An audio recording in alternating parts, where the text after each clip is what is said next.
Hi everybody, welcome to the show.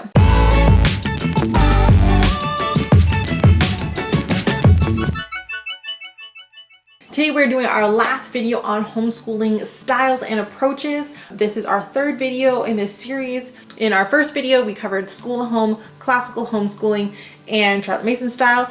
In our second video, we covered unit studies, Waldorf, and Montessori. And today we are going to cover the last three styles. We're going to cover unschooling, radical unschooling, and eclectic / relaxed homeschooling. So we're going to look at these styles today, and we are going to hopefully this will give you everything you need to know to find a style that fits for your family. Unschooling is very much a child-centered approach to learning.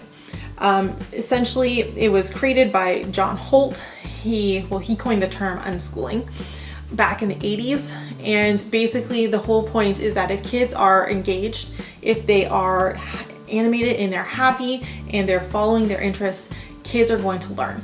They're going to learn what they need to know in their lives.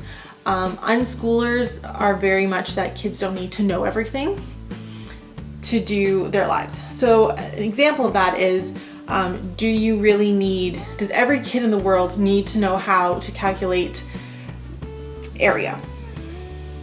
No, it's not a necessary skill for every kid in the world.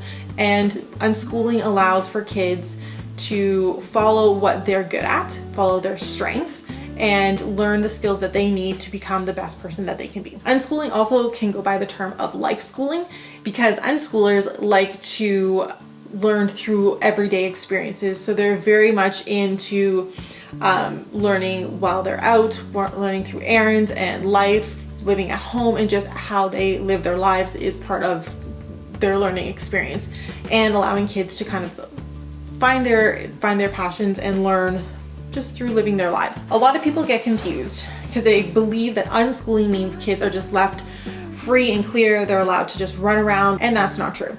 Unschooling has a couple of very specific things that need to be done for it to be done well. Strewing is one of them. It's probably the most important thing. Other homeschool styles, the parent is telling the child what they need to learn. In an unschooling style, parents are walking beside kids and helping them find what they need to learn what they need to do. The guide on the side is a popular saying that you'll see. And part of it is what parents do is strewing. Strewing is very important when it comes to unschooling. And if you're not doing it properly, you get a lot of holes. So essentially strewing is exposing children to different materials, experiences, ideas, topics,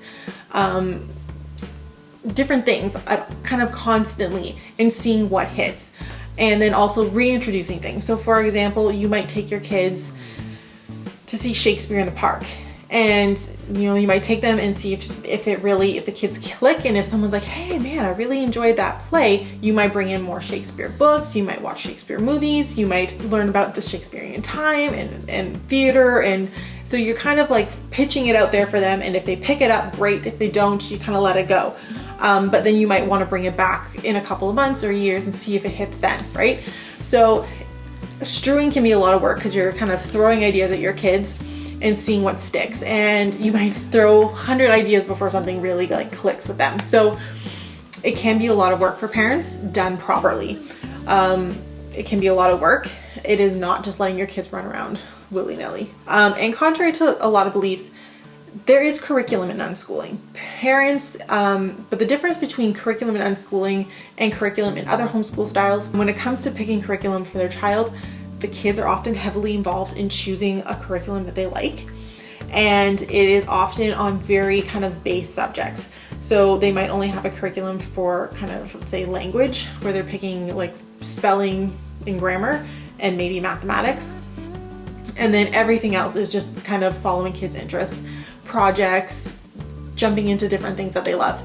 So that is kind of unschooling in a nutshell. It is a very big, very popular thing, and the people who believe in unschooling believe it wholeheartedly. Because unschooling doesn't follow curriculums and doesn't have like curriculum workbooks or anything like that, it can be difficult if you have to keep records.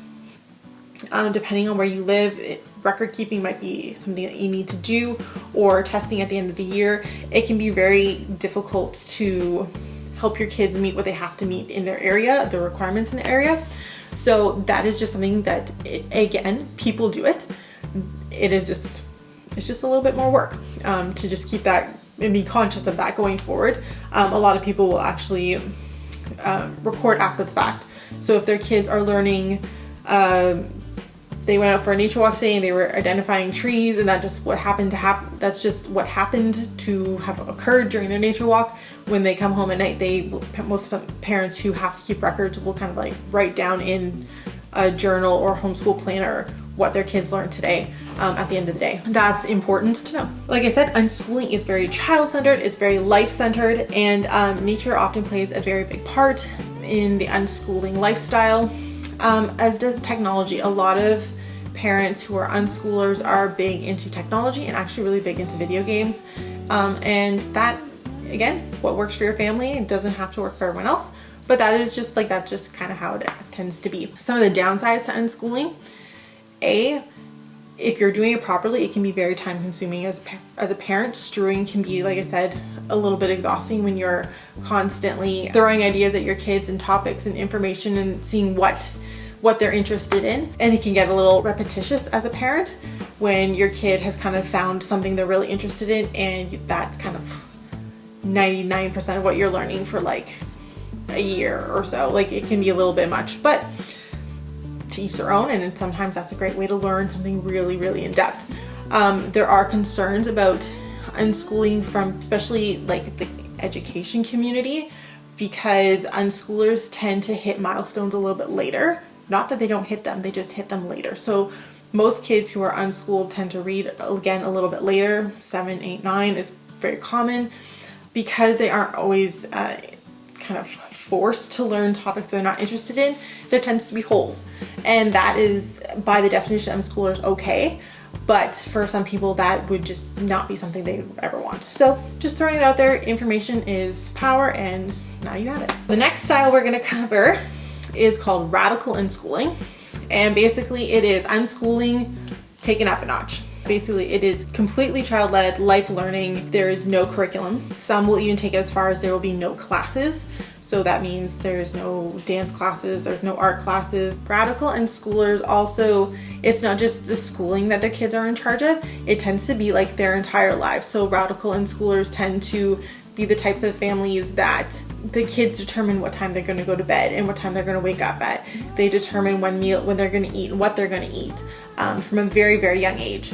So the kids are in charge, completely autonomous, considered completely autonomous human beings. They are in charge of everything in their lives, and parents are there to help guide them to becoming successful, healthy adults. Very similar to unschooling, just kind of kicked up a little bit, a couple notches. So the pros of it is that kids can really become experts in their field. They can become experts in what they really love. It's child-led, it's hands-on, it's life learning, which is all great.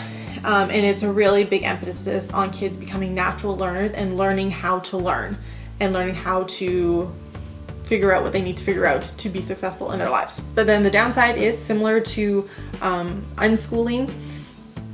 Strewing is a lot of work, and it's even more important in radical unschooling. There tends to be a lot more holes in radical unschooling. It is a lot more work to record and to make records of what your kids are learning when it comes to radical unschooling, because there is no curriculum. Not that it can't be done. It happens all over the world. People do it and they meet their state or country's guidelines for homeschooling. It just requires a different train of thought and a different thinking of how you're going to prove that your kids have been learning. So again, if that is something that interests you, definitely look into it, but make sure that you do know what your regional requirements are for reporting. Very similar to unschooling.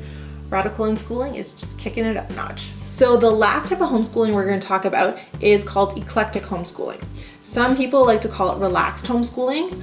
Not really sure why. I actually prefer the term eclectic because I think it's a better description of what it actually is. Eclectic homeschooling is basically when you create your own style of homeschooling by blending elements from different homeschool approaches.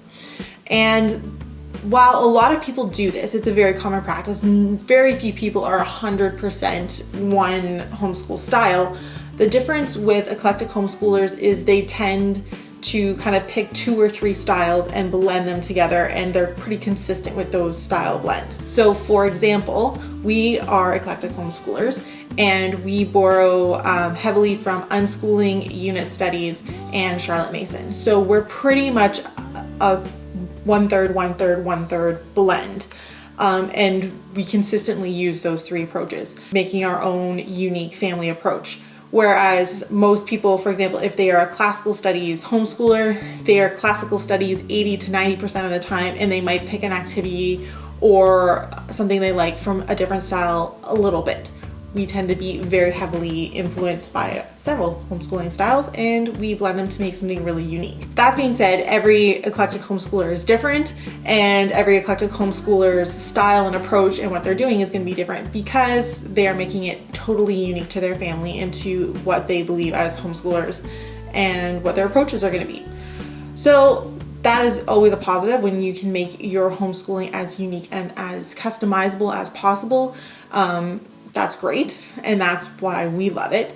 But one of the downsides is because we're eclectic, we can easily be overwhelmed by choice. So when you're a Charlotte Mason homeschooler and you're looking for curriculum, it's really easy to type in Charlotte Mason curriculum and a whole bunch of options come up. When you're eclectic, you're pulling from a much bigger pool of resources, which can be overwhelming. But on the flip side, you have a much bigger pool. So yeah.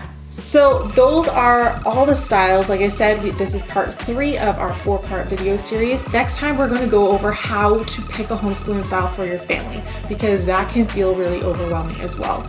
So thank you for watching. If you like this video, don't forget to subscribe and click the bell to get notifications when we put out a video, which is pretty much every Monday. Also, don't forget to follow us on Instagram and Facebook, where we share about our life, what we're doing, and all kinds of cool stuff. So thank you so much, and we'll see you guys next time.